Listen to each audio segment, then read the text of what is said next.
Magandang araw po sa inyo mga idol at sa mga giliw kong tagapakinig. Nagkita-kita po tayo muli. Ako po ang inyong Tito Blair. Sa araw po na ito, pakinggan po natin ang kwento ni Macario, isang lalaking nagtanim ng galit dahil sa pagtataksil ng kanyang matalik na kaibigan. Sa kanyang pagbabalik sa kanilang bayan, ay isang paghihiganti ang kanyang plinano. Ngunit, magagawa nga ba niyang magtagumpay kung ang kalaban naman niya ay hindi isang ordinaryong tao, kundi isang nilalang na nagtatago sa dilim? Mababawi pa nga ba ni Macario ang mga nawala sa kanya, lalo na ang babaeng kanyang iniibig? Ngunit bago po ang lahat mga idol, huwag naman po nating kalimutan mag-subscribe at i-hit ang notification bell sa aking YouTube channel na The Voice Addict para sa mas marami pang makapigil hiningang kwentong aswang at katatakutan mula sa mundo ng kababalaghan. Umpisahan na po natin ang kwento. San Cristobal, isang tahimik at payapang lugar. Sa maliit na bayan na to, nakatira ang magmatalik na kaibigan na sina Macario at Lazaro. Sa kabila ng magkalayong agwat ng estado ng buhay nila, ay hindi yun naging hadlang para makabuo sila ng pagkakaibigan. Laki sa hirap si Macario, habang si Lazaro naman ay anak ng pinakamayamang pamilya sa San Cristobal. Nagtatrabaho si Macario sa asyenda ni na Lazaro bilang magsasaka. Ang pagkakaibigan ng dalawa ay nagsimula nung mga bata pa lamang sila. Palagi silang magkalaro noon hanggang sa magbinata na sila ay nagpatuloy pa rin ang maganda nilang samahan. Ngunit ang pagkakaibigan nila ay sinubok nang dumating ang isang babae sa kanilang buhay. Si Nieves. Isang umaga, naglalakad si Macario papunta sa dulo ng pilapil kung saan abala ang mga manggagawa sa paghahakot ng mga pananim. Kasama niya ang isang babae na nakasuot ng simpleng damit. Yun si Nieves. Meron itong mahaba at tuwid na buhok na kumikinang sa sikat ng araw. Mapupungay ang mga mata nito at ang labi nito ay parang laging nakangiti kahit walang sinasabi. Napansin ni Macario ang maingat na hakbang ni Nieves na parang ayaw nitong maputikan ang kanyang mga paa. Oo, dahan-dahan lang Nieves. Baka madulas ka. Umulan kasi kagabi kaya maputik ang daan. Ayos lang ako, Macario. Hindi naman ako maselan. Dapat pala nagdala tayo ng payong para hindi ka naiinitan. Ang puti pa naman ng balat mo. Baka umitim ka. Walang problema sa akin kung umitim ako. Ano ka ba? Huwag mo nga akong ituring na parang prinsesa. Hindi mapigilan ni Macario ang paghanga sa ganda ni Nieves. Ngunit alam niyang masyadong mataas ang pangarap niya kung iisipin niyang maaaring magustuhan siya nito. Napansin din niya ang pagbaling ng mga mata ng mga trabahador kay Nieves habang dumadaan sila. Maya-maya pa ay narating na ni Macario ang kinaroroonan ni Lazaro na abala sa pagbibilang ng mga sako ng bigas. Nang mapalingon si Lazaro sa kanila, ay kay Nieves kagad ang atensyon ng mata nito. Lazaro, si Nieves nga pala. Anak siya ni Mang Esteban. Galing siya sa Maynila. Ikaw pala ang anak ni Mang Esteban. Magtatagal ka ba rito sa asyenda, Nieves? Mga isang buwan lang po. Dumalaw lang po kay Itay. Isang buwan lang? Sayang naman. Sana magustuhan mo dito. Wala nga lang mga building at mall dito. Hindi kagaya sa Maynila. Pero tahimik at payapa dito sa San Cristobal. At teka, sandali. Magkakilala na kagad kayo ni Macario, Nieves? Oo. Nasa kubo kasi siya ni Itay nang dumating ako kagabi. Kaya nakilala ko kagad si Macario. Ipapasyal niya raw ako ngayon dito sa asyenda. Alam mo, Nieves, marami pang gagawin si Macario eh. Ang mabuti pa, ay ako na lang ang magpapasyal sa'yo dito sa asyenda. Dadaling kita sa isang talon dito na sigurado ako na magugustuhan mo. Pero, Mas alam ko ang asyenda kaysa kay Macario. Kung hindi mo na itatanong, ako ang anak na may-ari nito at balang araw, ako na magmamana ng lahat ng nakikita mo. Hindi na hinintay pa ni Lazaro na magsalita si Nieves. Hinila niya na ito, palayo kay Macario. Habang palayo si Nieves, ay lumingon ito kay Macario na parang nagpapasaklolo, pero ngumiti lang siya na parang nais niyang iparating na ligtas ito kay Lazaro. Hindi maitatanggi kay Macario na nagustuhan din kagad ni Lazaro si Nieves. Hindi na siya nagtaka dahil si Nieves ay may taglay na kagandahan at kasimplihan na lahat ng lalaki ay papangarapin. Isang gabi, habang bilog ang buwan at puno ng bituin ang kalangitan, ay magkatapat sina Macario at Lazaro sa isang lamesang gawa sa kahoy. May bote ng lambanog sa gitna nila at pulutan na sisig. Tahimik ang paligid nun, maliban sa mga huni ng kuliglig. Paminsan-minsan ay nag-iinom ang magkaibigan, lalo na kapag nais nilang mag-usap sa mga seryosong bagay. Ay sasabihin nga pala ako sa'yo, Macario. Tungkol to kay Nieves. Ha? Tungkol ka mo kay Nieves? Oo. Gusto ko siya, pare. Alam kong ikaw ang una niyang naging kaibigan dito. Kaya gusto ko sanang humingi ng tulong sa'yo. Tulungan mo naman akong ligawan siya. Seryoso ka ba kay Nieves, pare? Ang ibig ko sabihin ay, kilala kita eh. Mahilig kang maglaro pagdating sa mga babae. Naaawa lang kasi ako sa kanya kung magagaya lang siya sa mga pinaiyak mo babae. Seryoso ako sa kanya, Macario. Ngayon lang ako nakaramdam ng ganito sa isang babae. Mabuti naman kung ganun. Ano palang gusto mong gawin ko?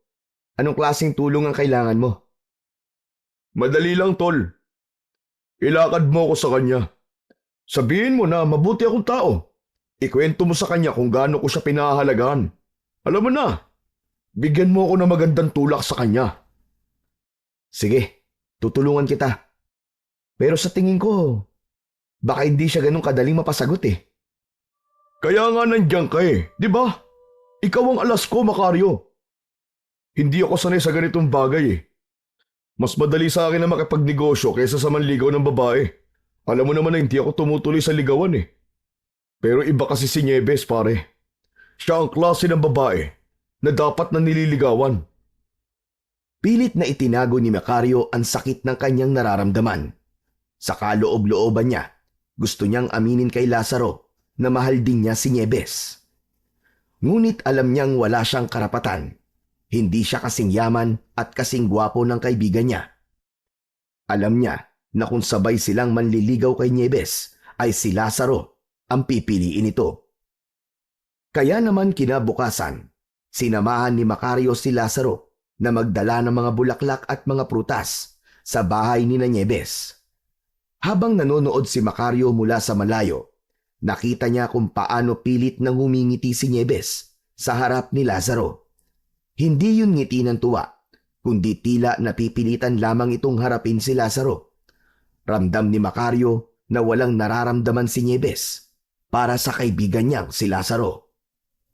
Sa sandaling yon, lalong tumitindi ang sakit na nararamdaman ni Macario, ngunit sa kabila nun ay nanatili siyang tahimik. Tinupad niya ang kanyang pangako kay Lazaro na tutulungan niya itong mapasagot nito si Nieves kahit pa unti-unti nang nadudurog ang kanyang puso. Nagpatuloy ang pagtulong ni Macario kay Lazaro sa panliligaw nito kay Nieves. Isang gabi, nagtungo sila sa kubo ni Nieves na may dalang gitara. Patay na ang ilaw sa loob ng kubo, kaya sigurado sila na tulog na sina Nieves at ang tatay nito. Macario, sigurado ako matutuwa si Nieves nito. Sino ba naman ang hindi kikiligin sa harana, hindi ba? Oo nga pre, pero na-practice mo ba yung kanta? Baka sintonado ka pa rin ha? Kulang nga lang eh, kumuha na ako ng voice lesson eh. Basta, ayusin mo ang pagigitara mo. Alam kong ikaw ang expert pagdating dyan eh. Maya-maya pa ay nagsimula ng tumugtog ng gitara si Macario at sinundan yon ng pagkanta ni Lazaro.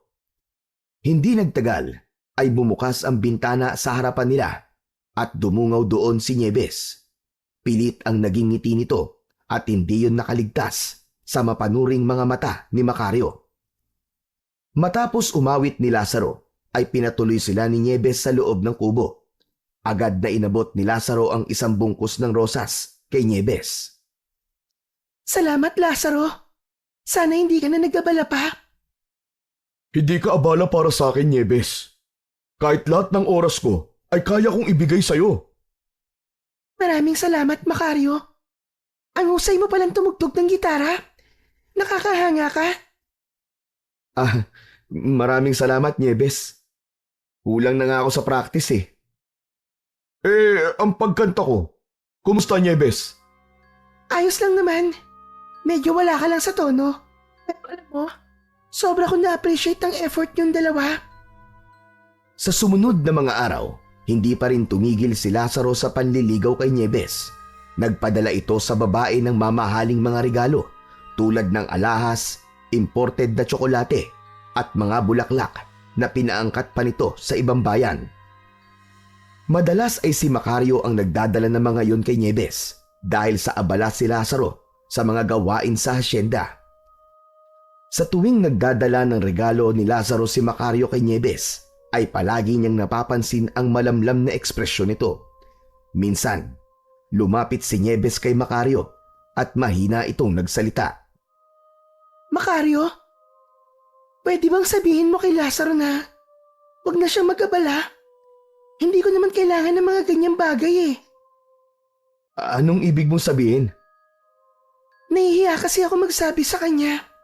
Pero, gusto ko na sana siyang huminto sa panliligaw sa akin. Hindi ko siya gusto, Macario. Nagsasayang lamang siya ng oras. Bakit hindi mo bigyan ng pagkakataon ng kaibigan ko, Nieves? Ako na nagsasabi sa'yo. Mabuting tao si Lazaro. Hindi pa ba pagbibigay ng pagkakataon ng ginawa ko na hinayaan ko siyang manligaw? Pero, wala talaga akong nararamdaman sa kanya eh. Ang totoo, meron na akong ibang gusto. Hindi makasagot si Macario. Ang naisip niya ay baka merong nobyo si Nieves na nasa syudad. Alam niyang hindi niya maaaring sabihin yun kay Lazaro dahil hindi niya kayang makitang masaktan ang matalik niyang kaibigan. Nang sumunod na araw ay inutusan na naman ni Lazaro si Macario na magdala ng regalo. Isang kahon na nakatali ng pulang laso ang dinala ni Macario sa kubo ni Nieves. Nakita ni Macario si Nieves na nakaupo sa mahabang bangko sa ilalim ng puno ng mangga. Agad siyang lumapit sa dalaga. Nandiyan ka pala, Nieves. May pinabibigay pa ulit sa'yo si Lazaro. Macario, sinabi ko na sa'yo na sabihin mo kay Lazaro na tigilan niya na ako. Alam ko naman yun, Nieves. Pero hindi ko pa nasasabi kay Lazaro na ayaw mo na magpaligaw sa kanya. Ano bang mali sa matalik kong kaibigan? Mabait naman siya. Saka gwapo pa. Hindi ko siya gusto, Macario. Pero alam ko mabuti siyang tao. Yun lang. Hindi ko talaga siya mahal. Dahil ba meron ka ng nobyo sa Maynila? Kaya ayaw mo kay Lazaro? Wala akong nobyo. Hindi ko gusto si Lazaro dahil ikaw ang mahal ko, Macario. Ikaw. Nanlaki ang mga mata ni Macario at hindi agad nakapagsalita. Nagulat siya, ngunit hindi maikakaila ang kaunting saya na naramdaman niya. Nieves, nagbibiro ka lang, di ba? Hindi ko ginagawang biro ang ganitong bagay. Alam kong hindi mo inaasahan to. Pero totoo ang sinasabi ko. Mahal kita. Nagkagusto na ako sa'yo nung ipinakilala ka pa lang sa akin ni tatay. Nieves, mahal din kita. Pero, hindi tayo pwede. Ayokong sirain ang pagkakaibigan namin ni Lazaro dahil lang sa isang babae.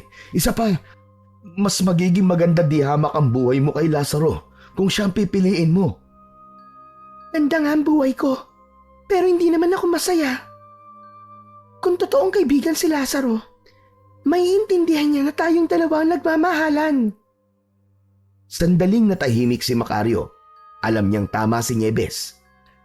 Pero hindi pa rin niya kayang maging dahilan yon ng pagkawasak ng puso ng kanyang matalik na kaibigan kung magkakatuluyan sila ng dalaga. Nieves, mas mabuti sigurong ilihim muna natin to. Hindi ko alam kung paano to sasabihin kay Lazaro eh. Ayokong saktan siya. Saka, baka magalit siya sa akin. Kung yan ang desisyon mo, Macario, susunod ako. Pero sana, dumating ang panahon na masabi mo na sa kanya ang totoo. Kasi habang pinapatagal mo, ay mas lalong magiging masakit to para sa kanya. Oo, Nieves. Hahanap lang ako ng tamang pagkakataon. Nagtagpo ang kanilang mga mata. Hindi pa rin makapaniwala si Macario na mahal din pala siya ni Nieves. Hindi niya yun inasahan dahil ang akala niya ay hindi ang lalaking gaya niya ang tipo ni Nieves, pero hindi niya magawang lubusan na maging masaya dahil sigurado siya na labis na masasaktan si Lazaro kapag nalaman ito ang totoo. Isang gabi, lahat ng tao sa hasyenda ay tulog na maliban kina Macario at Nieves na magkahawak ang kamay na nagtungo sa magubat na bahagi ng hasyenda. Huminto sila sa ilalim ng isang malaking puno at agad na siniil ng halik ni Macario si Nieves. Macario, sandali lang. Sigurado ka bang walang makakakita sa atin dito? Wala. Walang tao na nagpupunta sa lugar na to. Lalo na kapag ganitong oras. Mahal na mahal kita, Nieves. Mahal na mahal din kita, Macario. Hinaplos ni Macario sa pisngi si Nieves at marahang naglapat ang kanilang mga labi. Nagyakap sila na parang ayaw na nilang pakawalan ang isa't isa. At doon, sa ilalim ng malaking puno, ay naganap ang kanilang lihim na sandali ng pagmamahalan. Kinabukasan, habang abala si Macario sa pag-aayos ng mga gamit sa kamalig, ay dumating bigla si Lazaro. Agad na napansin ni Macario na tila hindi maganda ang timpla ng kanyang kaibigan. Seryoso ang mukha nito at matiim ang tingin sa kanya. Macario, may oras ka ba? Gusto lang kita makausap tungkol kay Nieves. Tumigil si Macario sa ginagawa at tumango. Ano yun, Lazaro? Sa tingin mo, may pag-asa ba ako kay Nieves? Ang dami ko na naibibigay na regalo sa kanya pero hanggang ngayon ay parang wala pa rin siyang balak na sagutin ako. Palagay ko naman may pag-asa ka sa kanya eh. Yun naman ay sa tingin ko lang ha. Si Nieves pa rin kasi ang makakapagsabi kung may pag-asa ka ba sa kanya. Ewan ko ba? May pakiramdam kasi ako na merong ibang gusto si Nieves na nandito rin sa asyenda eh. Macario, matagal na kitang kaibigan. Alam mo kung gaano kita pinahahalagan. Pero alam mo rin kung ano ang hindi ko kayang palampasin. Ang katrayduran. Nanlamig si Macario sa mga salitang yun ni Lazaro. Hindi niya alam kung nagkataon lang o sinasadya ni Lazaro ang sabihin yun. Ano naman ang ibig mong sabihin, Lazaro? Wala naman. Gusto ko lang siguraduhin na maayos ang lahat. Alam mong pinagkakatiwalaan kita, Macario. Kaya kapag nalaman mo kung sino lalaking kinalolokohan ni Nieves dito sa asyenda, sabihin mo kagad sa akin ha. Yun lang ba? Sige. Walang problema. Sasabihin ko kapag nalaman ko kung sino lalaking yun. O sige, mauna na ako. Mag-iingat ka, Macario. Isang mahinang tapik sa balikat ang iniwan ni Lazaro kay Macario bago ito umalis. Pinagpawisan si Macario kahit malamig ang hangin. Sa mga sinabi ni Lazaro, nararamdaman niyang may alam na ito. Nagsimulang lumalim ang kaba niya at nagkaroon siya ng takot na baka alam na ni Lazaro ang relasyon nila ni Nieves. Alas 5 ng umaga, nang isang malakas na sigaw ng babae ang sumira sa katahimikan sa asyenda. Isa si Macario sa mga nagising. Paglabas niya ng kanyang kubo, ay nakita niya ang mga tao na tumatakbo patungo sa kubo ni Nieves. Agad na kinabahan si Macario, kaya mabilis siyang tumakbo papunta sa bahay ng kanyang nobya. Pagdating doon ni Macario, ay marami ng tao sa paligid ng bahay ni Nieves. Nanlaki ang mga mata niya nang makita ang katawan ng ama ni Nieves na nakahandusay at naliligo sa sariling dugo. Tadtad ng saksak ang buo nitong katawan, habang si Nieves naman ay yakap-yakap ang ama at pumapalahaw sa pag-iyak. Mabilis na nilapitan ni Macario si Nieves, pero hindi niya ito magawang mapakalma. Hindi nagtagal ay dumating ang mga pulis. Agad na nahanap ng mga ito ang kutsilyong ginamit sa pagpatay sa tatay ni Nieves. May nakita ring isang pares ng tsinelas sa pinangyarihan ng krimen, at ang kutsilyo at tsinelas ay pagmamay-ari lahat ni Macario. Sa araw din na yon ay hinuli ng mga pulis si Macario dahil sa lakas ng ebidensya laban sa kanya. Bitiwan niyo ako! Bitiwan niyo ako! Hindi akong pumatay! Inosente ako! Bitiwan niyo ako! Tiningnan si Macario ng mga tao. Lahat ay galit at takot sa kanya. Habang hinihila ng mga pulis si Macario upang maisakay sa sasakyan ng mga pulis, ay panay pa rin ang sigaw niya. Hindi ako pumatay! Hindi ko magagawa yun! Hindi ako isang mamamatay tao! Nagkakamali kayo! Tila nagkaroon ng konting pag-asa si Macario nang makita niya si Nieves na mabilis na tumatakbo papunta sa kanya. Niyakap siya nito ng mahigpit. Hindi na siya makaganti dito ng yakap dahil nakaposas na ang kanyang mga kamay. Macario, hindi ka nila pwede basta-bastang hulihin. Alam kong hindi ka ang pumatay kay tatay. Tulungan mo ako, Nieves. Sabihin mo sa kanila na magkasama tayo kagabi. Kaya imposibleng ako pumatay sa kanya. Huwag ka mag-alala, Macario. Ilalaban natin ang katotohanan. Makakalaya ka rin kagad. At makukulong ang totoong pumatay kay tatay. Sumama ka muna sa mga pulis. At huwag ka nang manlaban pa. Naluluhang tumango si Macario at sinunod niya ang mga sinabi ni Nieves. Matapos siyang maisakay sa sasakyan ng mga pulis, ay tumingin siya sa labas. Napansin niya si Lazaro na nakatayo sa hindi kalayuan. Nakangisi yun ng malaki na tila tuwang-tuwa sa nangyari. Isang katotohanan ang tila bomba na sumabog sa harapan ni Macario. Doon niya napagtanto na si Lazaro ang nag-frame up sa kanya. Sigurado siya na alam na nito ang relasyon nila ni Nieves, kaya nagawa nito ang bagay na yun. Habang papalayo ang sasakyan ng mga pulis, unti-unting napuno si Macario ng galit at pangako sa kanyang sarili na hindi siya titigil hanggat hindi niya na ipapakita sa lahat ang katotohanan.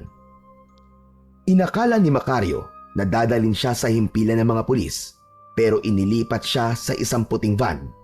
Panay ang tanong niya sa mga pulis kung saan siya dadalhin ng mga ito, pero kahit isa ay walang sumasagot. Hanggang sa nakarating sila sa isang pier at sunod na sinakyan nila ay isang bangka. Kinabahan na si Macario at nagkaroon siya ng hinala na may gagawing hindi maganda ang mga pulis sa kanya. Sa kabila ng malalakas na hampas ng alon sa bangka, si Macario ay tahimik na nakaupo lamang habang nakabosas ang mga kamay.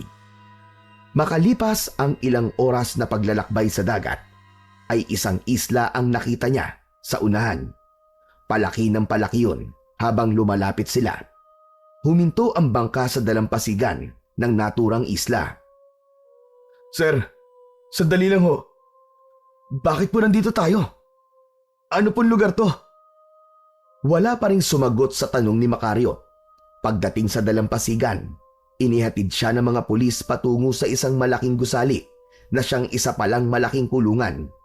Hindi makapaniwala si Macario na may ganun palang klase ng kulungan. Parang nasa gitna yun ng kawalan at tila doon itinayo ang kulungan na yun upang walang presong makakatakas. Binuksan ng isang pulis ang may kadilimang selda. Marahas na itinulak ng pulis si Macario papasok.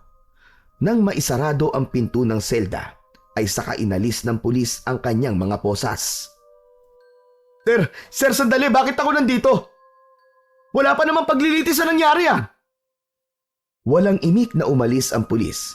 Maigpit na humawak si Macario sa malamig na rehas at patuloy siyang sumigaw. Pakawalan niyo ako rito! Wala akong kasalanan! Hindi ako dapat nandito! Sir! Pakawalan niyo ako! Malingaw-ngaw ang sigaw ni Macario sa pasilyo, pero kahit isa ay walang sumasagot sa kanya. Maya-maya pa ay nagulat siya ng isang boses ng matandang lalaki ang narinig niya sa isang sulok ng selda. Sinasayang mo lamang ang boses mo. Dahil kahit anong sigaw mo riyan, hindi ka nila papakinggan. Dahil bayad na sila.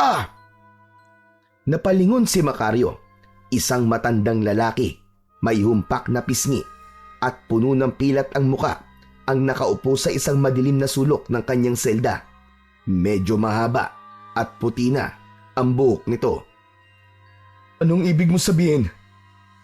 May nagbayad sa mga pulis na yon para ikulong ka rito. Kagaya ng ginawa sa akin at sa ibang preso na kasama natin dito. May mga taong kaya magbayad para ipatapon tayo dito nang hindi na dumadaan sa paglilitis. Walang hustisya sa lugar na ito. Nanlaki ang mga mata ni Macario. Ang kanyang tuhod ay nanghina at napaupo siya sa malamig na sahig ng selda. Si Lazaro. Siya ang nagbayad sa mga pulis para makulong ako rito. Dahil tayong dalawa magiging magkasama sa selda, kailangan nating malaman ang pangalan ng isa't isa. Ako nga pala si Andoy. 30 taon na akong nakakulong dito. 30 taon? Paano mo kinaya na ganun ka nakatagal sa lugar na ito? Kapag napunta ka sa islang to, wala ka na magagawa kundi ang tanggapin na dito ka na rin mamamatay.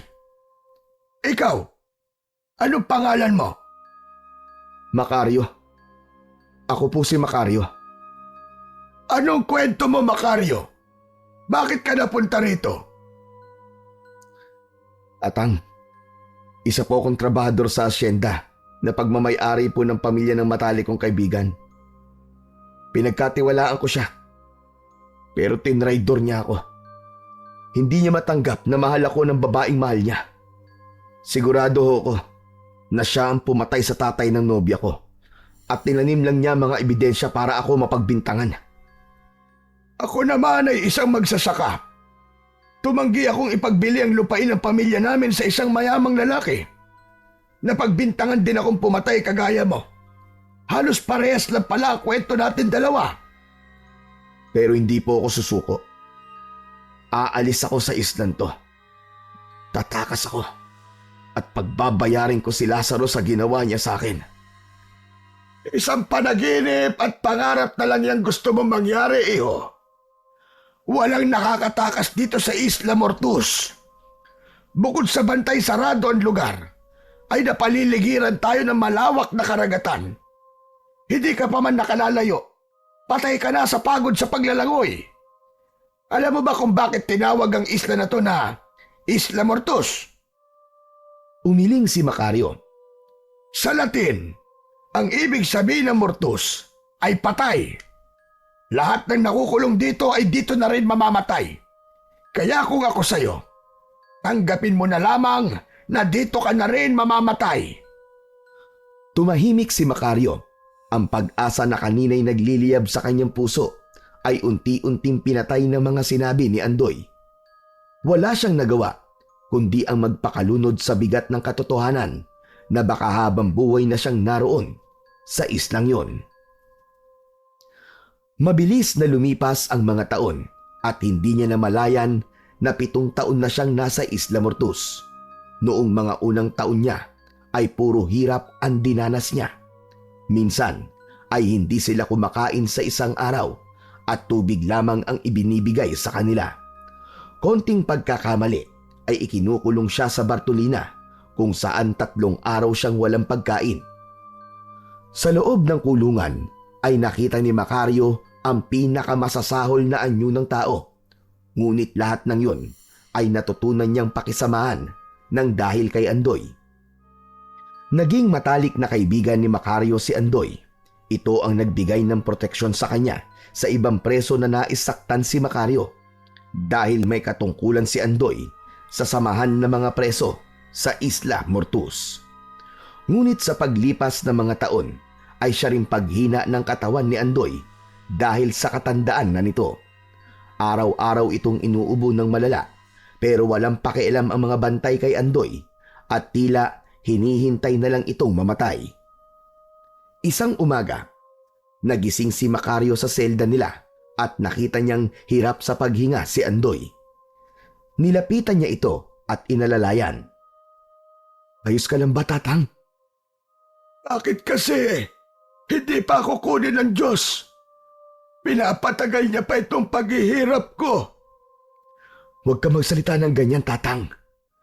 May dahilan kung bakit humihinga ka pa hanggang ngayon. Sandali, ikukuha lang kita ng tubig." Kinuha ni Macario ang isang lata na may laman na tubig. Ibinigay niya yun kay Andoy at uminom ito. Matapos yun, ay ngumiti sa kanya si Andoy. Salamat, Macario. Naalala ko tuloy ang mga anak ko sa iyo. Kagaya mo rin sila na maasikaso sa akin. Pasensya ka na kung nahihirapan ka sa pag-aalaga sa akin. "Ano ka ba, Tatang? Kung hindi dahil sa'yo, ay matagal na ako nabaliw dito." Ngunit ang katotohanan ay mabigat para kay Macario.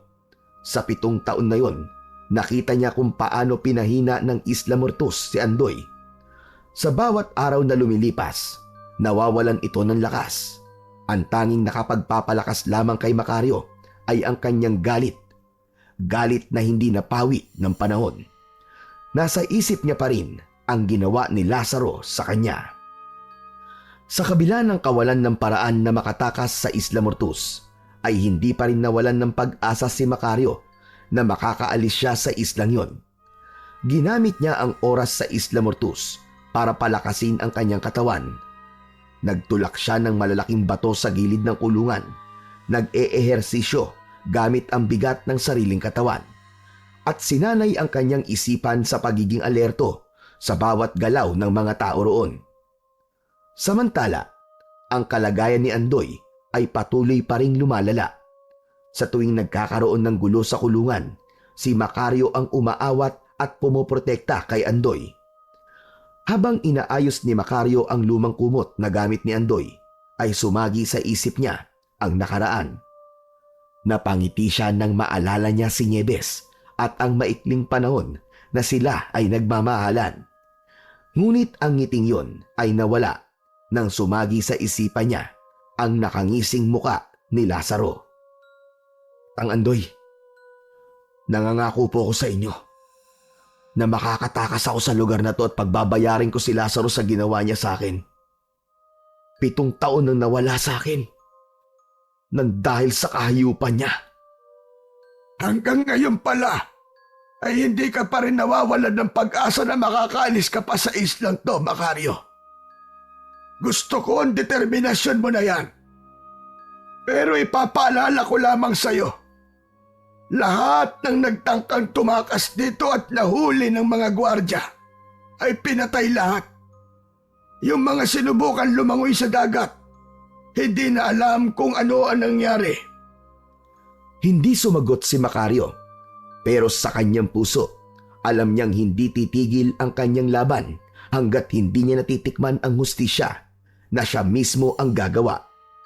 Sa bawat hirap na dinanas niya sa Isla Mortus, ay lalong nag-alab ang kanyang determinasyon na makalaya roon upang maipatikim kay Lazaro ang kanyang galit at paghihiganti.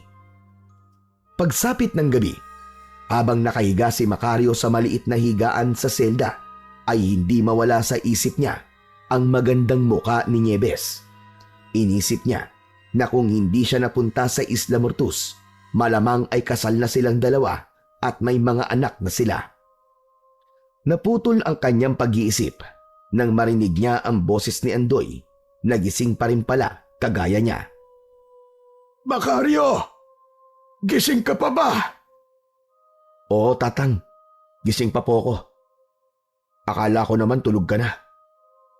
Hindi kasi ako makatulog. Pakiramdam ko, may masamang mangyayari. Macario, may ikikwento lang sana ako sa'yo. Baka sakaling makatulog ako pagkatapos. Sige ho.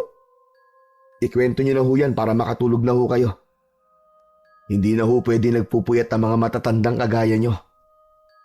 Narinig mo na ba ang tungkol sa Isla Kalawit? Isla Kalawit? Alamat po ba yun? Hindi yun isang alamat, Macario. Totoo ito. Marami ang naghahanap sa Isla Kalawit dahil puno ng kayamanan ng islang yun. May mga ginto, perlas, diamante, at kung ano-anong mamahaling bato. Pero hindi lang yun. Sa islang yun daw, matatagpuan ng isang agimat na kung tawagin ay Singsing ni Solomon. Dahil nagbibigay yun ng kakaibang lakas at talino sa sino mang magmamayari nito. Napangisi si Macario, halatang hindi naniniwala. Agimat? Kayamanan? Ano ka ba naman, Tatang? Para ka naman bata. Naniniwala ka ba sa ganyang bagay? Alam ko na mahirap paniwalaan, pero marami ng tao nagsabi noon. Yung mga naunang nakulong dito sa Isla Mortos, narinig ko rin silang pinag-uusapan ito noon. Kung sakali raw na makakatakas ka rito, isa lang ang dapat mong puntahan, ang Isla Kalawit. Magagamit mo kasi ang mga kakayahan na naroon para makapagbagong buhay. Kaya Macario, kung may pagkakataon kang makatakas, tandaan mo mabuti ang sinabi ko. Magpunta ka sa Isla Kalawit. Hanapin mo ang islang yun. Tatang Andoy, tigilan niyo na po mga kwento niyong walang katuturan. Ang mabuti pa po ay matulog na tayo. Bigla po akong inantok sa kwento niyo eh. Hindi na nagsalita pa si Andoy. Maya-maya pa ay narinig na ni Macario ang mahinang paghilik ng matanda. Ang totoo, mas lalo siyang hindi nakatulog sa kwento ni Andoy. Nagtatalo ang isip niya kung dapat ba niyang paniwalaan ang sinasabi ni Andoy tungkol sa isang isla na puno ng kayamanan. Naisip niya na kung totoo yun at makukuha niya ang mga kayamanan na naroon, ay maaari niya yung magamit sa paghihiganti niya kay Lazaro. Kinaumagahan ay nagising si Macario sa lamig na bumalot sa kanya. Sumilip siya sa maliit na bintana na may rehas at nakita niya ang malakas na buhos ng ulan na sinasabayan pa ng malalakas na hampas ng hangin. Lumingon siya kay Andoy na nakahiga pa rin at nakapikit. Lumapit si Macario kay Andoy at tinapik ito sa braso. Naramdaman niyang malamig ang balat ni Andoy pero hindi niya yun binigyan ng pansin. Tatang, bangon na. Oras na ng almusal natin. Sigurado ko na marami na namang iuutos sa mga gwardya dahil bumabagyo. Ngunit hindi kumilos si Andoy. Medyo kinabahan na si Macario pero nagpatuloy siya sa paggising sa matandang kaibigan. Tatang Andoy! Tatang, bangon na! Napapasarap yata ang tulog mo porkit malamig ah. Mas lalong tumindi ang kaba ni Macario habang inaalog ang kaibigang matanda. Ngunit kahit anong yugyug niya, ay nanatiling hindi gumagalaw si Andoy. Pinulsuhan ni Macario si Andoy at nanlamig siya dahil wala na itong pulso. Hindi na rin ito humihinga. Doon niya napagtanto na wala na si Andoy. Patay na ang matalik na kaibigan niya sa kulungan. Lumuhod si Macario sa tabi ni Andoy at niyakap ito ng mahigpit habang tumutulo ang kanyang mga luha. Tatang naman eh. Hindi ka pwedeng mawala. Ikaw na lang kaibigan ko rito, iiwan mo pa ako. Kailangan kita, Tatang. Kailangan kita. Gumising ka! Gumising ka! Gumising ka, Tatang! Pero kahit na anong iyak ang gawin ni Macario, ay hindi na nagising pa si Andoy. Labis siyang nasaktan. Kung alam lang niya sana na mawawala na ito, ay hinabaan pa sana niya ang pakikipagkwentuhan dito nung nakaraang gabi. Ilang sandali pa, huminga ng malalim si Macario at sinubukan tawagin ang gwardya. Tulungan niyo kami rito! Si Tatang Andoy patay na! Tulungan niyo kami rito! Isang gwardya ang lumapit at tumingin ito sa walang buhay na katawan ni Andoy. Ngunit sa halip na magpakita ng simpatsya, ay malamig at walang emosyon itong tumango. Maghintay ka lang rito. May kukunin lamang ako. Hindi nagtagal, bumalik ang gwardya na may dalang malaking sako na gawa sa abaka. Ano yan? Para saan ang sakong yan, Chip? Kapag may preso na mamatay dito, sinasako lang ang katawan at tinatapon sa dagat. Ano? Hindi mo pwedeng gawin niya kay Tatang Andoy. Kailangan niya magkaroon ng maayos na libing. Wala ka na magagawa. Yan ang patakaran dito eh. Sandali, kukunin ko lang ang trolley. Itinapon ng gwardya ang sako sa sahig ng selda at umalis itong muli. Hindi makapaniwala si Macario na basta na lang itatapon sa dagat ang bangkay ni Andoy. Pero habang nakatitig siya sa sako, ay unti-unting nagkaroon ng ideya si Macario. Nilapitan niya si Andoy at maingat na binuhat yon. Inilagay ni Macario ang katawan nito sa kanyang higaan at tinakpan ng kumot. Patawarin mo ko, Tatang. Pero kailangan kong gawin to. Alam ko naman na ito rin ang gusto mo. Ang makaalis ako sa impyernong isla na ito. Pero huwag ka mag-alala, Tatang. Kasama kita palagi sa puso ko. At ipagdadasal ko ang iyong kaluluwa na sana ay makamit mo nawa ang tunay na kalayaan. Kasama ang Diyos na lumikha. Mula sa isang tagong sulok ng selda, kinuha ni Macario ang maliit na patalim na matagal niya nang itinatago. Huminga siya ng malalim at saka pumasok sa loob ng sako. Maingat niyang isinara ito mula sa loob at inayos ang sarili. Pagkatapos lamang ng ilang sandali, ay nakita ni Macario sa maliit na siwang ng sako ang pagbabalik ng gwardya na may dalang trolley. Nagulat pa ito nang makitang nasa loob na ng sako ang katawan ni Andoy. Buti na lang pala at pinabilis mo ang trabaho ko, Macario. Ikaw na talaga naglagay ng katawan ni Andoy sa sako. Ay sige, matulog ka lang dyan. Ako na ang bahala dito sa kaibigan mo. Tinalian na ng gwardya ang sako matapos nitong pumasok sa selda. Pagkatapos nun, ay isinakay na nito ang sako sa trolley. Halos hindi na humihinga si Macario sa loob ng sako habang mahigpit ang hawak niya sa patalim. Maya-maya pa ay nakalabas na sila ng kulungan at naramdaman niya ang paghampas ng ulan at hangin kahit nasa loob siya ng sako. Matarik ang daan na tinahak nila at ilang beses siyang nahulog at ibinalik ng gwardya sa pagkakasakay sa trolley. Makalipas ang ilang sandali, ay huminto na ang gwardya sa pagtutulak. Nakita ni Macario na nasa gilid sila ng isang bangin. Biglang itinulak ng gwardya ang sako sa bangin. Mabilis siyang bumulusok pa ibaba at dumiretso sa malalim na bahagi ng dagat. Mabilis na napuno ng tubig alat ang sako, ngunit nanatiling kalmado si Macario. Mabilis na ginamit ni Macario ang patalim at sinimulang sirain ang sako. Hanggang sa wakas ay tuluyan na siyang nakalaya sa sako at nagsimula siyang lumangoy palayo sa isla. Ngunit ang lakas ng alon ay hindi umayon kay Macario. Paulit-ulit siyang nilamon ng alon at malakas na dinala sa iba't ibang direksyon. Hanggang sa isang malakas na alon ang humampas sa kanya at naramdaman na lang niya ang pagtama ng ulo niya sa malaking bato na naging dahilan upang siya ay mawalan ng malay. Unti-unting dumilat si Macario. Napangiwi siya dahil sa sakit na nararamdaman niya sa kanyang ulo. Ang unang narinig niya ay ang tunog ng alon. Pilit siyang bumangon at lumabas ng silid na kanyang kinaroroonan. Nagulat siya nang paglabas niya ng silid ay nalaman niyang sakay siya ng isang malaking barko ng mga pirata. Agad na nagsigawan ang mga pirata na tila tuwang-tuwa nang makita siya. Nakasuot ang mga yon ng punit-punit na damit at may mga pilat sa katawan. Ayan na siya!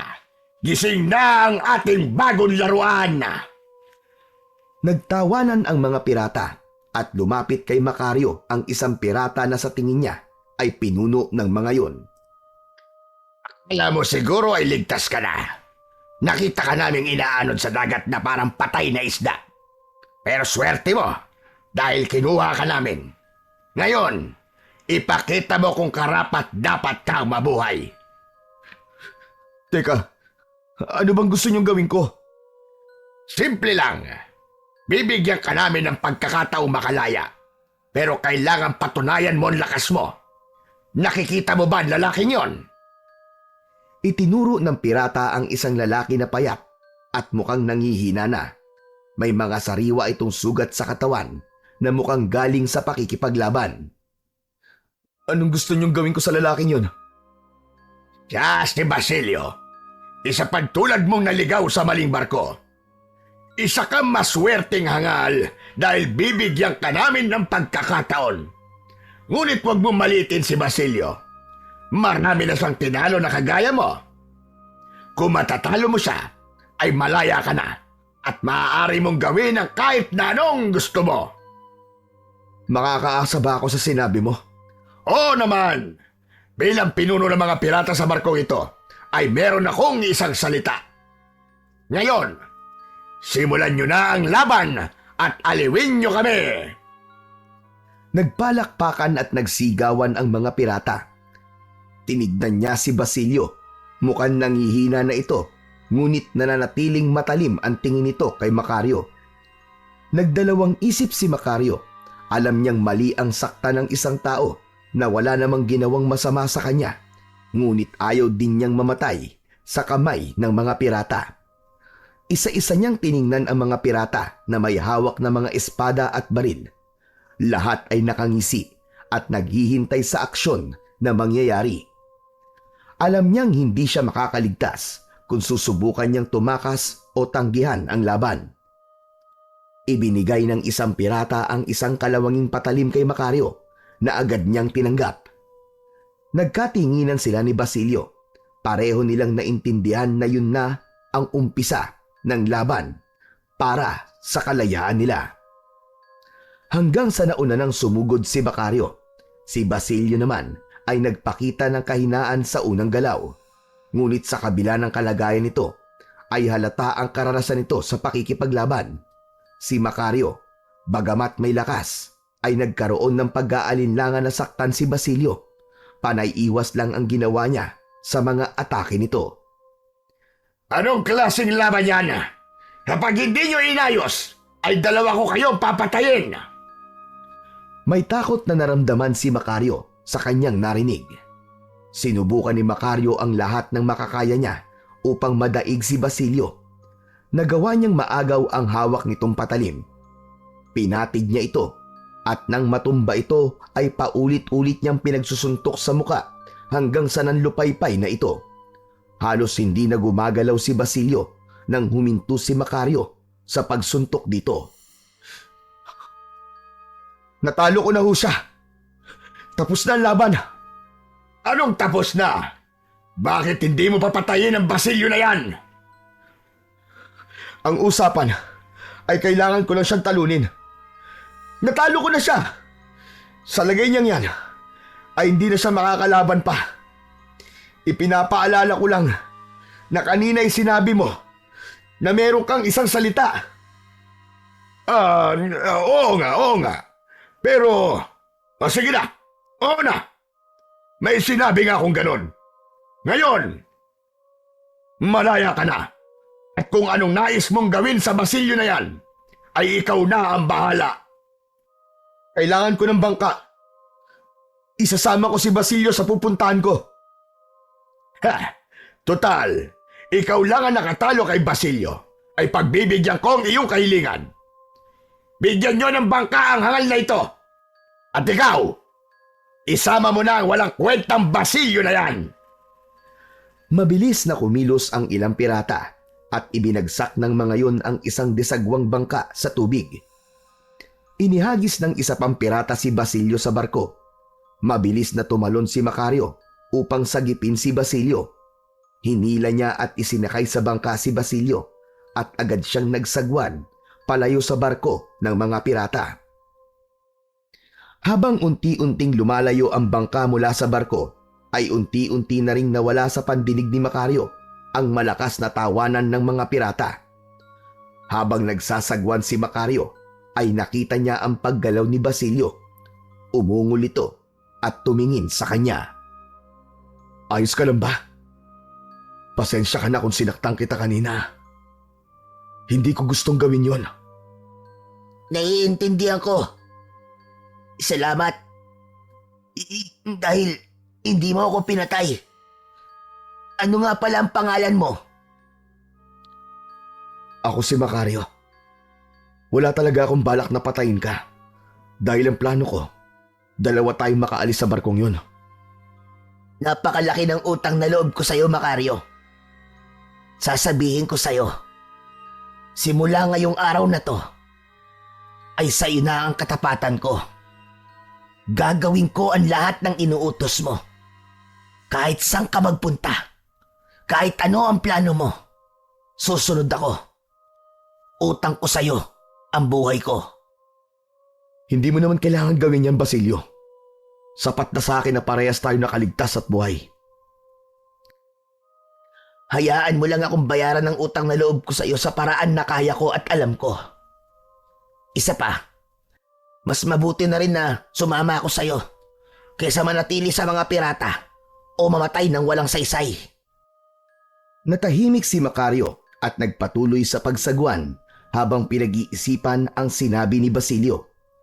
Sa kabila ng lahat ng kanyang pinagdaanan ay masaya siya dahil meron siyang bagong kasama na sa tingin niya ay mapagkakatiwalaan. Habang patuloy sa pagsagwan sina Macario at Basilio ay unti-unting nagiging kalmado ang alon ng dagat. Sa malayo ay isang anyo ng lupa ang sumilay sa kanilang paningin. Macario, tingnan mo! Isang isla! Sa wakas, makakapagpahinga na rin tayo. Sana may mga tao ron para makahingi tayo ng tulong. Sana nga. Bilisan na natin sa pagsagwan. Habang palapit ang kanilang bangka sa isla, ay nakakita ng kaunting pag-asa ang dalawa. Pagdating nila sa dalampasigan ng isla, ay sumalubong sa kanila ang matataas na puno at makakapal na halaman. Wala silang nakitang senyales na merong tao na nakatira rito. Ganun pa man, hindi na sila umalis sa isla at nagsimula silang maghanap ng lugar kung saan sila maaaring magpahinga. Naglakad-lakad sila na tanging ang liwanag mula sa bilog na buwan ang kanilang tanglaw. Sa gitna ng makapal na halaman ay napansin nila ang isang madilim na bunganga ng kuweba. Diyan na lang tayo matulog sa loob ng kuweba. Delikado kung dito tayo sa labas at baka merong mabangis na hayop dito. Tama ka, Macario. Saka, pagod na rin ako. Ang sakit na ng mga binti ko kakalakad. Pagpasok sa kuweba, nakaramdam sila ng kakaibang lamig. Ang loob nito ay tahimik, maliban sa tunog ng tubig na tumutulo mula sa mga stalactite. Miga sila sa isang malapad na bato sa bandang dulo ng kuweba. Nang dahil sa labis na pagod, kahit hindi sila komportable sa higaan, ay mabilis silang nakatulog. Naunang nagising si Macario kinaumagahan. Pagbangon niya, ay napatulala siya nang makita ang nasa paligid nila ni Basilio. Nagkalat ang mga gintong barya, gintong bara, mga alahas at mga mamahaling bato. Ang dingding ng kuweba ay mistulang palamuti ng kayamanan, isang dambuhalang kabangyaman na hindi niya inakalang totoo. Basilio! Basilio! Basilio, gumising ka! Nagising si Basilio at agad na napanganga sa kanyang nakita sa paligid. Diyos ko, Macario! Totoo ba ito? O nananaginip lang ako? Totoo to, Basilio! Totoo to! Mayaman na tayo! Mayaman na tayo, Basilio! Mayaman na tayo! Habang iniikot ni Macario ang kanyang paningin, bigla niyang napansin ang isang kalansay na nakaupo sa isang sulok ng kuweba. Sa daliri nito ay may suot ito na kakaibang singsing na kumikislap sa liwanag.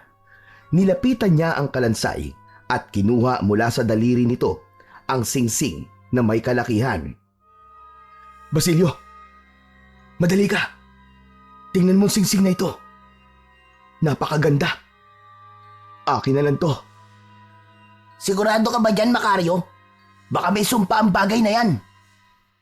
Naging kaibigan ako nun sa selda kung saan ako tumakas. Sinabi niya na merong isang isla na may kayamanan at isang singsing na agimat. Sa tingin ko, ito na ang isla na tinutukoy niya. At ang singsing na ito, maaaring ito ang singsing ni Solomon. Isinuot ni Macario ang singsing sa kanyang daliri. Sa sandaling yun, bigla niyang naramdaman ng isang kakaibang init na dumaloy sa kanyang katawan. Ang kanyang mga kalamnan ay tila nagising at ang kanyang isipan ay luminaw nang hindi niya maipaliwanag. Hindi niya na sinabi kay Basilio ang kakaibang nararamdaman niya. Mabilis na kumilos sina Macario at Basilio. Maya-maya pa ay naging abala na sila sa pag-iipon ng mga gintong barya at mamahaling mga bato. Gumamit sila ng isang sako na nasa bangka upang maghakot ng kahit kaunting kayamanan na nasa kuweba. Matapos yun ay muli silang naglayag gamit ang bangka. Narating nila ang bayan at doon ay mabilis nilang naibenta ang mga kayamanan na nakuha nila. Matapos yun ay bumili sila ng mas malaki at mas matibay na bangka. Ang bangka ay may 4 na espasyo para sa lahat ng kayamanan na nasa Isla Kalawit. Binalikan nila ang kuweba at hinakot ang natitirang kayamanan na naroon. Umupa ng maliit na bahay sina Macario at Basilio kung saan pansamantala silang namalagi. Sa dami ng pera at kayamanan natin, kahit habang buhay na tayong hindi magtrabaho ay mabubuhay tayo. Tama ka, Basilio. Pero may paggagamitan ako ng pera at kayamanan na ito. Gusto kong bumalik sa San Cristobal. Gusto kong maghiganti kay Lazaro. Sino naman ang Lazaro na yan, kaibigan? At parang galit na galit ka sa kanya. Siya ang dahilan kung bakit ako nakulong sa Isla Mortus. Tinraidor niya ako, Basilio. Kinuha niya ang lahat sa akin. Ang aking buhay, ang aking dangal, ang lahat. Gagamitin ko ngayon ang lahat ng meron ako para pabagsakin siya. Kung ganon, kasama mo ko sa pag-iiganti mo, kaibigan. Hindi kita iiwan. Nagkatinginan sila ng may pagkakaintindihan at sa oras na yon ay pinagplanuhan nila ng mabuti ang paghihiganting gagawin ni Macario kay Lazaro. Muling bumalik si Macario kasama si Basilio sa San Cristobal. Sa loob ng mga taon na nawala siya roon, ay tila walang nagbago sa lugar kung saan siya isinilang. Bumili si Macario ng napakalaking lupa roon at pinatayuan niya yon ng isang napakalaking mansyon. Ginawa niyang hasyenda ang malawak na lupa. Sa pananatili ni Macario sa San Cristobal ay nalaman niya na mag-asawa na sina Lazaro at Nieves. Pakiramdam niya tuloy ay pinagtaksilan din siya ni Nieves sa ginawa nitong pagpapakasal sa lalaking sumira sa buhay nila. Nang dahil sa pera ni Macario ay mabilis na natapos ang mansyon at ang kanyang hasyenda. Lahat ng tao sa San Cristobal ay nagulat sa biglaang pagdating ni Macario kaya hindi siya masyadong nagpakita sa mga ito sa pangambang baka merong makakilala sa kanya. At doon na nagsimula ang pagpapabagsak ni Macario kay Lazaro. Sa tulong ni Basilio ay mabilis na kumalat sa San Cristobal na naghahanap si Macario ng mga manggagawa para sa kanyang asyenda. Inalok nila ang bawat tauhan ni Lazaro ng mas mataas na sahod at magandang benepisyo. Libre ang pagkain, tirahan at edukasyon para sa kanilang mga anak. Kaya halos lahat ng tauhan ni Lazaro ay lumipat sa asyenda ni Macario. Isang umaga, habang kasalo ni Macario sa almusal ang ilang tauhan sa asyenda sa isang mahabang lamesa sa tabi ng pilapil, ay dumating ang galit na si Lazaro. Nakasakay ito ng kabayo. Agad na kumulo ang dugo ni Macario nang makita ang dating matalik na kaibigan. Ngunit nanatili siyang kalmado nang harapin niya si Lazaro. Tiwala siya na hindi siya makikilala ng dati niyang kaibigan dahil sa makapal niyang balbas at bigote. Sino ka? Pribadong lugar to. Hindi ka dapat pumapasok ng walang paintulot ko. Sino ka ba? At ang lahat ng tauhan ko ay kinuha mo. Ako si Victor de Dios. Kung ganon, ikaw pala si Lazaro. Hindi ko sila inagaw sa'yo. Binigyan ko lamang sila ng pagpipilian at mas nagustuhan nila ang offer ko sa kanila. Kaya sila mismo lumapit dito sa aking asyenda. Huwag mo kong gawin tanga.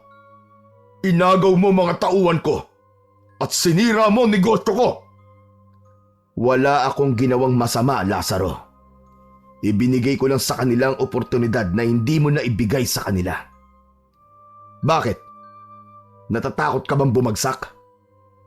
Kung akala mo'y matatakot ako sa'yo, nagkakamali ka. Wala kang karapatang agawin ang mga pinaghirapan ko. Wala akong inaagaw sa'yo, Lazaro. Nagkakamali ka ng taong binangga mo, Victor. Sisiguraduhin kong babagsak ka rin. Babagsak ka. Tandaan mo yan. Subukan mo. Hindi rin ako natatakot sa'yo, Lazaro. Saglit na nagkatitigan ang dalawa. Sa huli ay mabilis na pinatakbo ni Lazaro paalis ang kabayo niya. Isang nakakalokong ngisi ang sumilay sa labi ni Macario. Nagsisimula pa lamang siya sa kanyang mga plano. Ngunit galit na kagad si Lazaro sa kanya. Hindi na siya makapaghintay sa magiging reaksyon ni Lazaro sa mga susunod pa niyang mga gagawin. Kinagabihan, habang mahimbing na natutulog si Macario, ay tila may bumulong sa kanya para gumising. Sa pagmulat niya, ay naramdaman niya kagad na hindi siya nag-iisa sa kanyang malaking silid. Sa madilim na sulok ng kwarto, unti-unting lumitaw ang isang anino ng isang nilalang. Isang aswang. Ang kanyang anyo ay nakakatakot. Mahaba ang mga kuko, nanlilisik ang mga mata, at may matalim na ngipin. Umalis ka rito! Kung ayaw mo mamatay! Hindi ako ang mamamatay, kundi ikaw! Mabilis na sumugod ang aswang kay Macario, gamit ang matatalim nitong kuko. Ang singsing na suot ni Macario ay biglang nagdingning at isang kakaibang enerhiya ang dumaloy sa kanyang katawan. Naging mabilis ang kilos ni Macario at nagawa niyang iwasan ang pagsugod ng aswang. Para bang alam na alam niya ang bawat galaw ng aswang. Hindi niya maipaliwanag, ngunit tila binigyan siya ng singsing ng hindi lamang lakas, kundi pati talas ng isip. Muling sumugod ang aswang, ngunit sa bawat pag-atake nito ay naiilagan lamang ni Macario, hanggang sa nagawang kunin ni Macario ang patalim niya na palaging nakatago sa drawer sa tabi ng kanyang kama, at nagawa niyang masugatan ang aswang sa braso nito. Si Macario naman ang umatake at ilang beses niyang nasugatan ang aswang. Walang ano-ano'y tumalon ang aswang sa bintana. Mabilis na nagtungo si Macario sa bintana at hindi niya na nakita pa kung saan nagtungo ang aswang.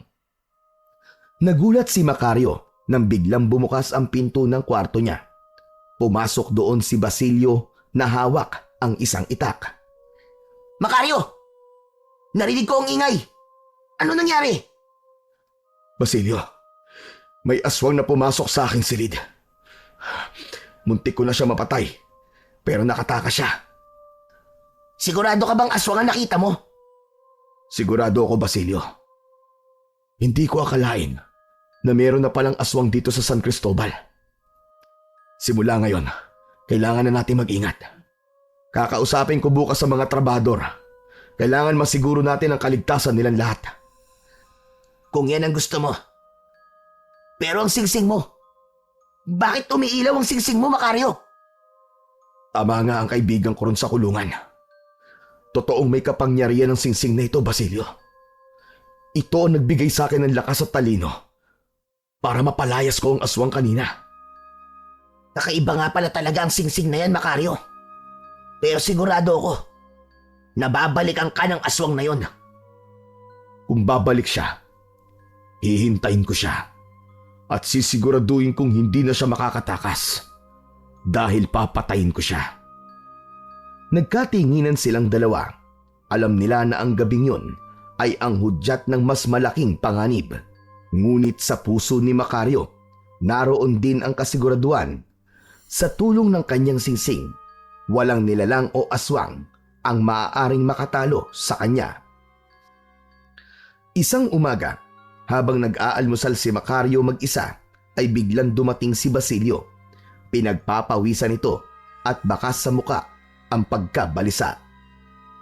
Macario, may masamang balita. Ano yun, Basilio? 2 trabahador natin na natagpo ang patay malapit sa ilog. Agad na tumayo si Macario mula sa upuan. Hindi na siya nagsalita pa at nauna na siya kay Basilio sa paglabas ng mansyon. Malalaki ang mga hakbang na tinungo niya ang ilog. Pagkarating ni Macario sa ilog ay may ilang trabahador ang naroon.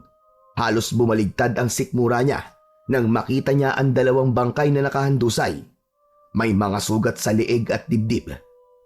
Na parabang inatake ang mga yon ng isang mabangis na hayop. Bukod pa roon ay parehas na wakwak ang tiyan ng 2 at nakalabas ang mga lamang loob. Agad na nagpatawag ng pulis si Macario, ngunit malakas ang hinala niya na hindi tao ang pumatay sa mga trabahador niya, kundi isang aswang.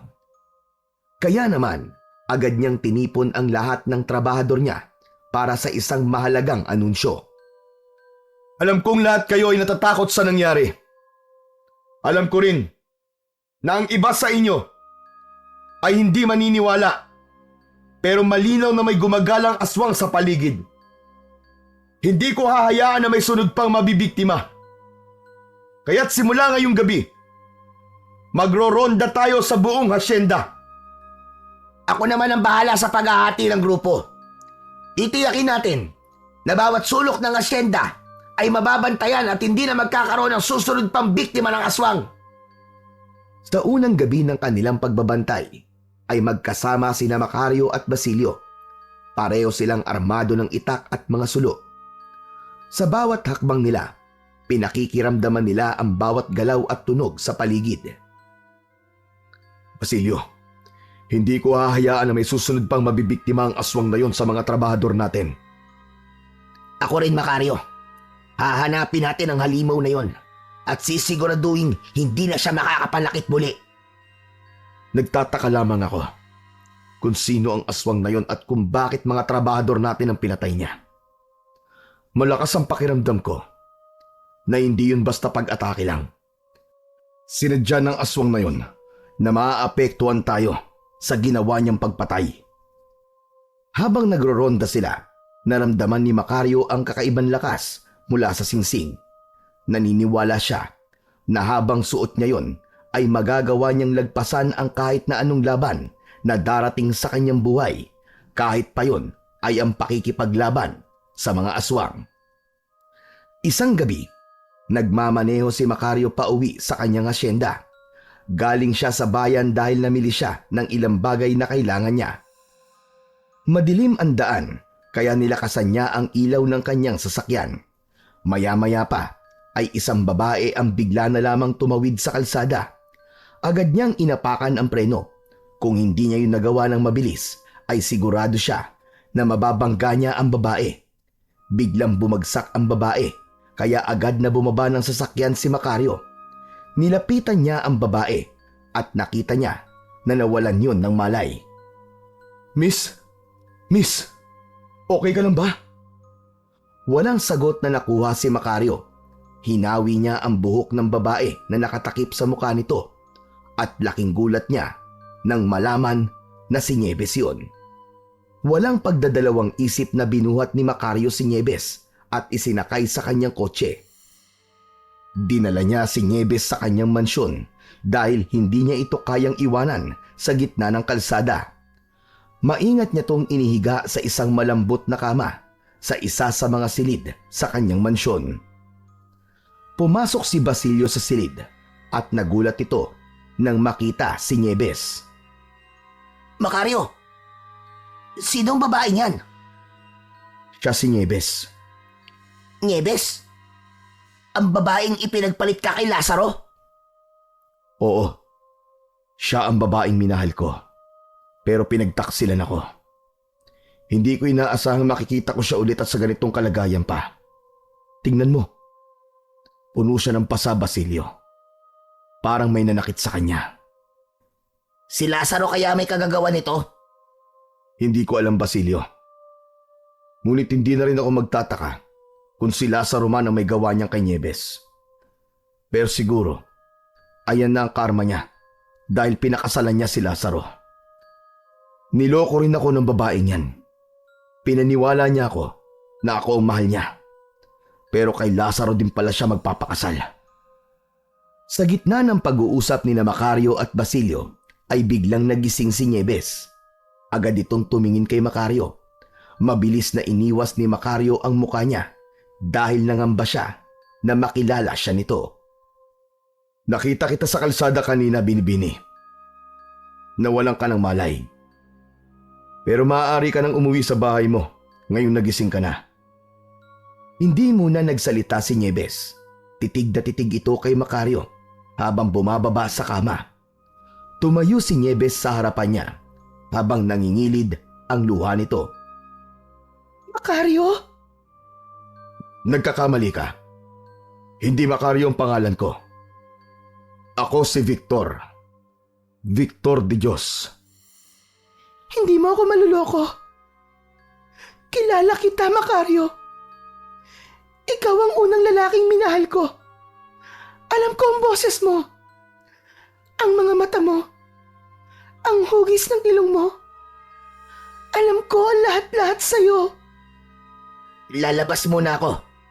Mukhang kailangan niyong mag-usap. Paglabas ni Basilio ay huminga ng malalim si Macario at diretsyong tiningnan si Nieves sa mga mata. Kung sino man ang Macario na sinasabi mo, hindi ako yon. Makakaalis ka na. Maaari kitang ipahatid sa mga tauhan ko kung natatakot ka maglakad mag-isa. Ang buong akala ko ipatay ka na. Wala na akong nabalitaan sa'yo. Simula nang hulihin ka ng mga pulis. Bakit ba ang kulit mo? Hindi sabi ako si Macario.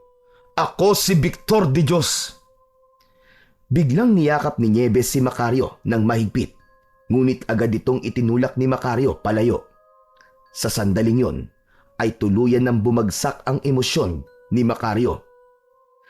Wala kang karapatang yakapin ako, Nieves. Oo na. Ako nga si Macario. Taksil ka. Minahal kita. Pinangarap ko ang buhay na magkasama tayo. Pero anong ginawa mo? Pinili mo ang kaibigan kong traidor. Macario, hayaan mo muna ako magpaliwanag. Paliwanag? Hindi ko na kailangan ng kahit na anong paliwanag na manggagaling sa'yo. Alam mo ba kung ano naranasan ko matapos ibintang sa akin ni Lazaro na ako ang pumatay sa tatay mo? Nakulong ako sa Isla Mortus. Ginawa akong laruan ng mga pirata. Halos ikamatay ko ang bawat araw doon. Sa bawat hampas ng latigo. Ikaw ang nasa isip ko, Nieves. Tapos pagbalik ko rito, malalaman ko na naging asawa mo ang lalaking naging dahilan kung bakit ako naghirap ng gusto. Traidor ka. Traidor kayong dalawa. Nagpakasal kay Lazaro dahil mahal ko siya. Pinilit lang niya ako, Macario. Pinagbantaan ni Lazaro ang buhay ko at ang buhay ng pamilya ko. Hindi ko kayang isugal ang kanilang kaligtasan. Pero kailanman, hindi ko siya minahal. Ikaw pa rin ang laman ng puso't isipan ko, Macario. Ikaw pa rin ang mahal ko. Kung alam mo lang, na araw-araw ako nagdarasal na bumalik ka. At ngayon, nangyari na. Bumalik ka na, Macario. Hindi nakapagsalita si Macario sa mga revelasyon ni Nieves. Nanatili siyang nakatingin sa babae at nakikinig sa mga sinasabi nito. Araw-araw ako nabubuhay sa impyerno. Sa piling ng hayop na si Lazaro. Sinasaktan niya ako. Ginagawang alipin. Kaya tumakas ako, Macario. Mas mabuti lang mabuhay ako sa lansangan kaysa makasama ang isang aswang na kagaya ni Lazaro. Ano? Anong ibig mong sabihin? Aswang si Lazaro? Oo, Macario. Aswang na si Lazaro. Simula na mamatay ang mga magulang niya, ay humina ang kita ng asyenda. Pinili niya maging aswang sa pangako na nakilala niyang aswang na magdadala daw yun ng swerte, kapangyarihan at lakas kay Lazaro. At ngayon, dahil ikaw ang nagiging sagabal sa kanya, sinusubukan niyang pabagsakin ka. Siya ang pumatay sa mga trabahador mo. Hindi na siya ang Lazaro na kilala natin noon, Macario. Alam ko rin na siya ang pumatay kay tatay. Pero wala akong magawa kasi natatakot ako sa kanya. Napansin ni Macario ang sinseridad sa boses ni Nieves at unti-unti niyang naramdaman ang katotohanan sa mga sinabi nito. Lumapit siya kay Nieves at hinawakan ito sa balikat. Nieves, naniniwala ako sa mga sinabi mo. Pasensya ka na kung hinusgahan kita kagad. Wala akong kaalam-alam na dumanas ka rin pala ng impyerno kagaya ko. Parehas man tayong biktima ng kasamaan at kataksilan ni Lazaro. At naiintindihan ko ang galit mo sa akin kanina. Pero Macario, ayoko nang bumalik kay Lazaro. Huwag kang mag-alala, Nieves. Poprotektahan kita laban kay Lazaro. Sinisiguro kong pagbabayaran niya ang lahat ng kasalanan niya sa ating dalawa. Nagdesisyon si Macario na doon na manirahan si Nieves sa mansyon niya. Hindi na siya pumayag na bumalik pa si Nieves sa impyernong buhay nito sa piling ni Lazaro. At dahil nalaman niya na si Lazaro ay isang aswang, sigurado siya na si Lazaro rin ang umataking aswang noon sa kanya habang siya ay natutulog. Natuwa siya dahil iisa lang pala ang kalaban niya. Isang umaga sa hasyenda ni Macario, habang abala siya sa pagtulong sa mga trabahador sa pagsasalansan ng mga sako ng gulay, ay biglang dumating si Lazaro sakay ng isang kabayo. Huminto ito sa harapan ni Macario. Nang bumaba sa kabayo si Lazaro, ay naramdaman kagad ni Macario ang galit nito. Lazaro, hindi ka ba marunong makaintindi? Sinabi ko na sa'yo na hindi ka dapat basta-basta pumapasok dito nang walang paintulot sa akin. Wala akong pakialam sa patakaran mo, Victor. Kung ganun, ano ang dahilan at bakit naparito ka? Huwag kang magpanggap na hindi mo alam kung bakit ako nandito. May nakapagsabi sa akin na narito si Nieves. Ilabas mo ngayon din ang asawa ko kung ayaw mo may mangyaring masama sa'yo. Hindi ko alam ang sinasabi mo. Hindi ako hanapan ng nawawalang asawa. Wala rito ang asawa mo, Lazaro. Hindi ko pa nga nakikita kahit dulo ng buhok ng asawa mo. Huwag mo akong subukan, Victor. Hindi mo ako kilala. Ako si Lazaro Madrigal. Wala akong pakialam kahit sino ka pa, Lazaro. At hindi ko gusto ang pagbabanta mo. Kung nawawala ang asawa mo, baka naman may dahilan kung bakit siya umalis sa bahay mo. Babalik ako. At kapag napatunayan ko nagsisinungaling ka, magsisisi ka, Victor. Hindi mo kilala ang kinakalaban mo. Tumalikod si Lazaro at muling sumakay sa kabayo nito. Napangisi nilang si Macario habang pinapanood ang papalayong si Lazaro. Hindi niya tuloy maintindihan kung bakit naging kaibigan niya si Lazaro. Gayong noon pa man ay kitang-kita niya na kung gaano kasama ang ugali nito. Matapos yun, ay bumalik na si Macario sa mansyon. Nakita niya si Nieves na abala sa pagluluto sa kusina. Lumapit siya rito at sinabi niya na nagtungo roon si Lazaro at hinahanap si Nieves. Sinabi niya na may nakakita na naroon si Nieves sa asyenda ni Macario at nakarating yun kay Lazaro. Macario, salamat at hindi mo ko ibinigay kay Lazaro. Hindi ko nakakayanin kung bumalik pa ako sa kanya. At nangako ko sa'yo na poprotektahan kita.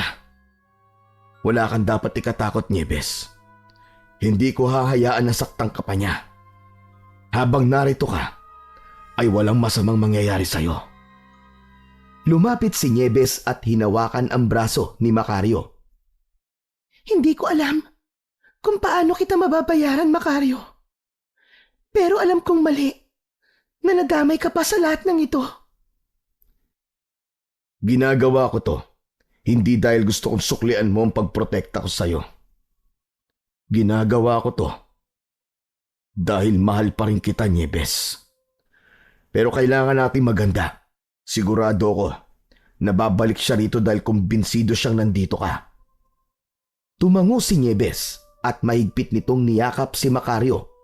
Gumanti ng yakap si Macario at ipiniramdam niya kay Nieves na wala na itong dapat ikatakot pa. Matapos yun, ay agad na kinausap ni Macario si Basilio. Malakas ang kutob niya na anumang sandali ay muling babalik si Lazaro upang kunin si Nieves. Basilio, hindi tayo maaaring maging kampante. Kilala ko si Lazaro. Hindi siya susuko ng ganun-ganun lang.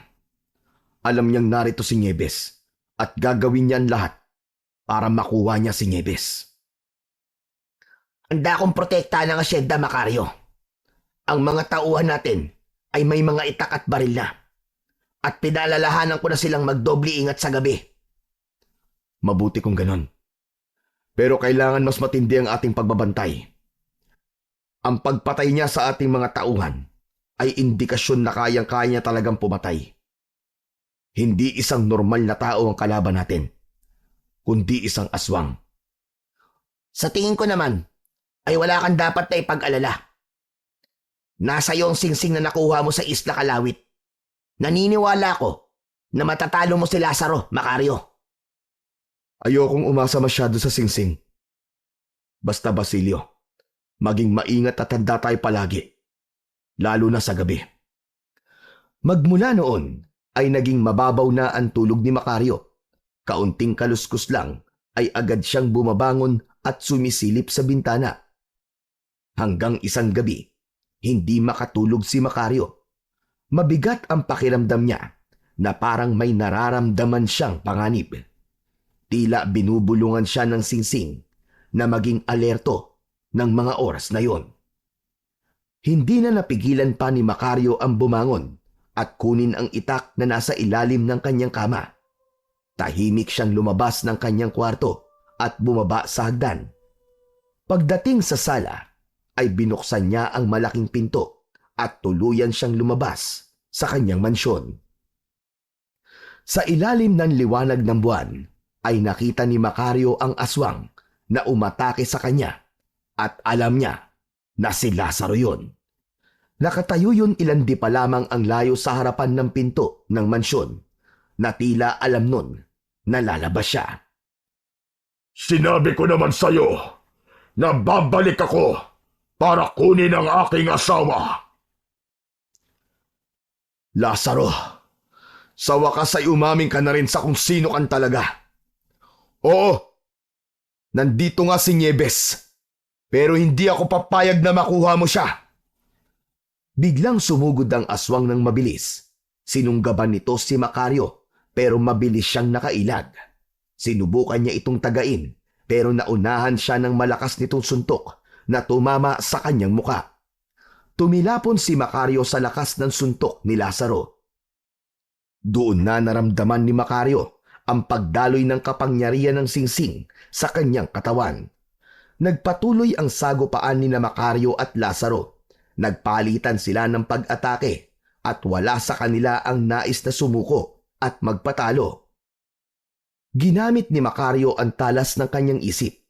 Nang umatake muli ang aswang, ay mabilis niyang iniwasan ito at ginamit niya ang pagkakataon na yon upang saksakin ito ng itak sa tagiliran.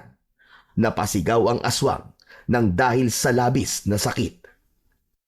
Habang naghahabol ng hininga ang aswang, ay nag-ipon si Macario ng lakas. Sa isang mabilis na galaw, ay sumugod siya sa aswang at buong lakas na tinaga ang aswang sa balikat. Halos humiwalay ang buong braso ni Lazaro sa katawan nito. Hindi pa ron natapos si Macario at isang malakas na saksak sa tiyan ang ibinigay niya kay Lazaro na naging dahilan para bumagsak ito sa lupa. Unti-unting bumalik sa anyong tao si Lazaro. Tumayo naman si Macario sa tabi nito at matiim niya itong tiningnan. Bumalik sa alaala niya ang ngisi noon ni Lazaro nang hulihin siya ng mga pulis. Maawa ka, Victor. Maawa ka. Huwag mo kong patayin. Hindi ako si Victor de Dios. Ako si Macario, ang kaibigan mong tinraidor mo. Oras na para magbayad ka sa kasamaan na ginawa mo sa akin. Hindi na hinintay pa ni Macario na makapagsalita si Lazaro at buong galit niyang nilaslas ang leeg nito gamit ang itak. Sumirit ang dugo ni Lazaro at nangisa ito. Maya-maya pa ay tuluyan na itong binawian ng buhay. Mula sa pintuan ng mansyon ay lumabas sina Nieves at Basilio. Yumakap si Nieves kay Macario habang umiiyak. Napapikit si Macario habang pilit na inaalis ang lungkot at bigat sa kanyang puso. Hindi niya intensyon na patayin si Lazaro. Ang nais lang niya ay maghiganti dito. Pero dahil sa pagiging aswang nito at banta sa lahat ng tao sa San Cristobal, ay napilitan na siyang wakasan ang buhay nito. Tapos na. Tapos na, Nieves. Hindi na tayo mangangamba. Salamat, Macario. Sa wakas, tapos na ang kasamaan ni Lazaro. Hindi ko kailanman inakala na sa ganitong paraan magwawakas ang pagkakaibigan namin. Si Lazaro, ang pinakamatalik kong kaibigan noon. Pero siya rin na naging pinakamalaking kaaway ko. Pero tama ka, Nieves. Tapos na ang kasamaan niya. Wala na siyang iba pang magiging biktima. Hindi lang ito paghihiganti, kundi pagliligtas na rin sa lahat ng tao dito sa San Cristobal. Makalipas ang ilang araw, habang mag-isang nasa sala si Macario, ay lumapit si Basilio sa kanya. Nagtaka siya sa dalang maleta ni Basilio na hinuna niya agad na meron itong pupuntahan. Basilio, saan ang punta mo? Biglaan naman yata. Hindi to biglaan, kaibigan. Matagal ko na rin pinag-isipan to. Panahon na. Para naman bumalik ako sa pamilya ko. Natigilan ng sandaling yun si Macario, ngunit maya-maya pa ay ngumiti siya. Naiintindihan kita, kaibigang Basilio. Maraming salamat sa lahat ng ginawa mo para sa akin at sa aking asyenda. Hindi ko ito makakaya na mag-isa kung wala ka. Ako ang dapat na nagpapasalamat sa'yo. Sa panahon na nakasama kita, hiniminsan ay hindi mo ko itinuring na alipin. Pinahalagahan mo ko bilang isang kaibigan at bilang isang tao. Habang buhay kong tatanawin ang utang na loob ko sa'yo, kaibigang Macario. Napangiti si Macario, ngunit hindi na itago ang lungkot sa kanyang muka. Hindi mo alam kung gaano kahalaga sa akin ang mga sinabi mo. Isa kang totoong kaibigan, Basilio. At hindi ko makakalimutan ang mga sakripisyo mo para sa akin. Nagpalitan ng maigpit na yakap sina Macario at Basilio. Kung kailangan mo ng tulong, Alam mo kung saan mo ako matatagpuan. Mag-ingat ka, Basilio. At sana'y maging masaya ka sa piling ng pamilya mo. At kung may oras ka, huwag mong kalilimutan na dalawin kami rito, ha? Makakaasa ka, Macario. O paano? Paalam na. Hanggang sa muling pagkikita, kaibigan. Inihatid ng tanaw ni Macario si Basilio habang paalis ito. Tahimik na pinagmasdan niya ang papalayong kaibigan. Malaking kawalan para kay Macario si Basilio. Subalit alam niyang yun na ang tamang panahon para hayaan niya si Basilio na magkaroon ng sarili nitong buhay. Matapos ang lahat, ay muling nagsimula sina Macario at Nieves ng kanilang kwento. Makalipas ang ilang taon, ay nagpakasal na silang dalawa, saksi ang mga trabahador sa asyenda at si Basilio. Ang kanilang kasal ay naging isang pagdiriwang ng pagmamahal na nagtagumpay sa kabila ng lahat ng pagsubok. Isang pagmamahal na natutong magpatawad at muling bumangon mula sa mga sugat ng nakaraan. Nabuhay silang tahimik ngunit masaya. Hindi na hinayaan ni Macario na lamunin siya ng galit o paghihiganti.